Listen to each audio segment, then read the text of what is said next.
Hello everyone, welcome back to the channel, and today we have another video, and this is from the Magnus Carlsen Invitational, played between Carlsen with the white pieces and Liren as black.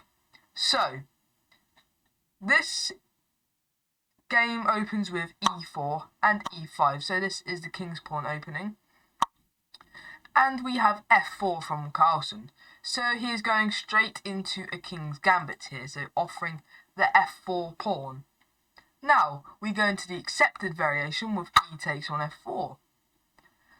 Knight to f3, so this is the king's knight gambit of the king's gambit accepted.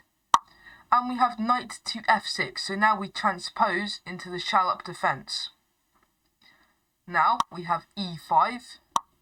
And we have knight to h5, so Liren knows his king's gambit theory. And we have queen to e2. Bishop to e7. And we have d4, so strengthening the centre position from Carlsen's perspective. We have a kingside castle from Liren. And we have knight to c3.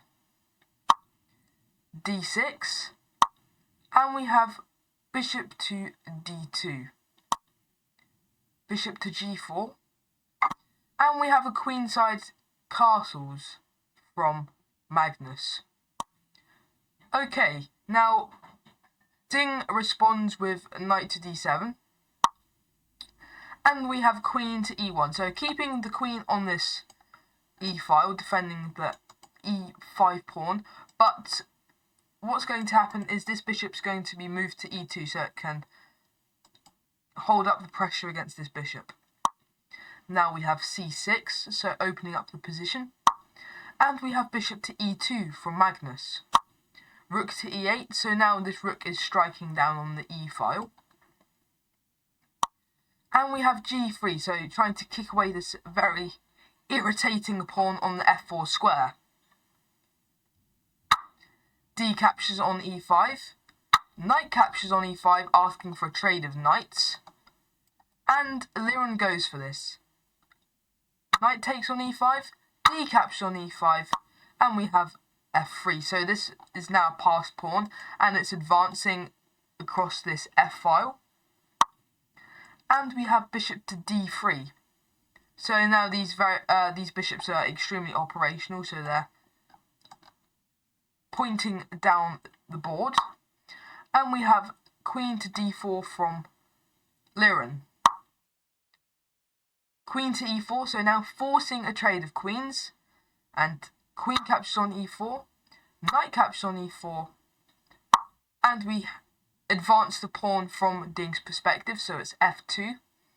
And we have rook d to f1, so trying to stop this pawn.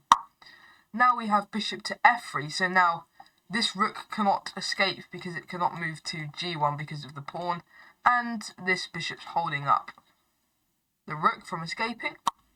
And we have g4, so trying to win a piece back. So it's saying to Ding, if you take this pawn, then my rook might be able to escape if I advance my h-pawn. Now we have bishop to h4, defending the f2 pawn. And although Carlsen wins back some material by g captures on h5, we have rook takes on e5, and we have knight to g3, rook a to e8, so now both of these rooks are eyeing down the e-file,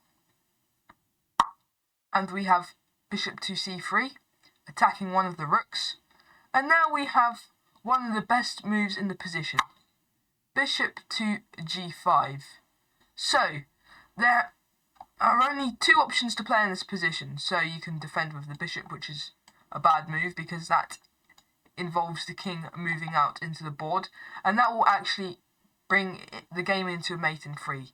So, king to b1 is pretty much forced in the position. Now, the winning move from Ding is bishop captures on h1, And it was in this position on move 23 that Magnus Carlsen resigned the game, as there is nothing more to be done. So you're having a knight for a rook, and your position is shabby. You have pawns doubled up on your H-file when black has pawns that have already been advanced and are pretty much going to promote anytime soon. So hopefully you've enjoyed this video on Carlsen versus Liren on the MC Invitational. Please like and subscribe to the channel. Thanks for watching, and I will see you in the next video.